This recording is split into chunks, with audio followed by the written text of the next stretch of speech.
Welcome to the introductory lecture for Unit 6, The Power of Positive Thinking. Believe in yourself. You can do it. This might sound like hokey advice, and in many contexts it certainly is.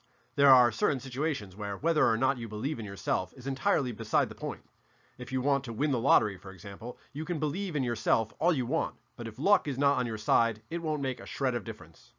Likewise, if you want to do well on an anatomy and physiology exam that you haven't studied for, you can have all the belief in the world in yourself. Maybe you have a lot and this is why you didn't study.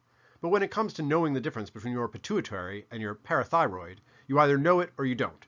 In both cases, there are circumstances beyond your control that will dictate the outcome of events. The remarkable and somewhat frightening thing about writing, however, is that there are no events beyond your control.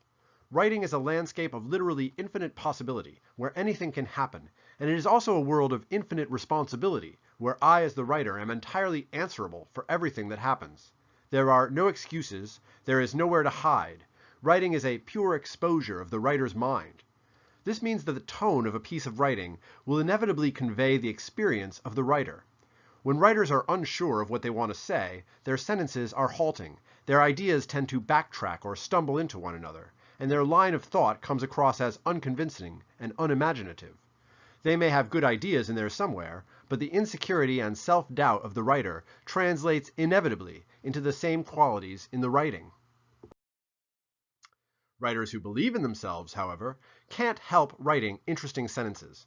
When writers believe that they have something to say that's worth saying, and when they believe in their own ability to tell it, even half-baked ideas become engaging and persuasive.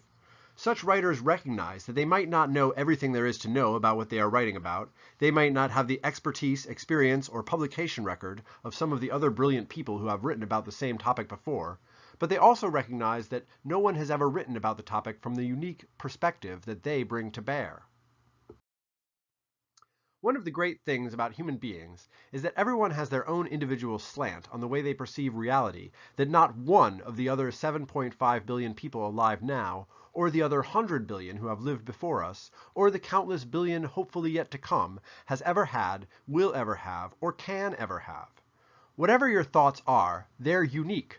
They're a piece of the puzzle. They're an essential clue to the grand meta-mystery of existence.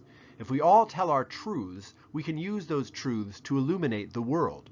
Confident writers are motivated by the mission of telling their truth, and when someone tells their truth, the people who hear respond at a visceral level via the innate sympathy people have to the charisma of people who tell their truth confidently. Writing is an opportunity to tell your truth. No matter what you are talking about, if you can find a way of speaking about it truthfully, your writing will harness the conviction that comes with giving expression to your original point of view. Writing might still be difficult. Indeed, it might even be more difficult. You might still struggle to capture the right words, or to find the end of a sentence, or to find a link from one idea to another, but at such moments, confident writers will proceed with the conviction that the answer to the problem lies within them. Getting past the obstacle is just a matter of figuring out what you already know.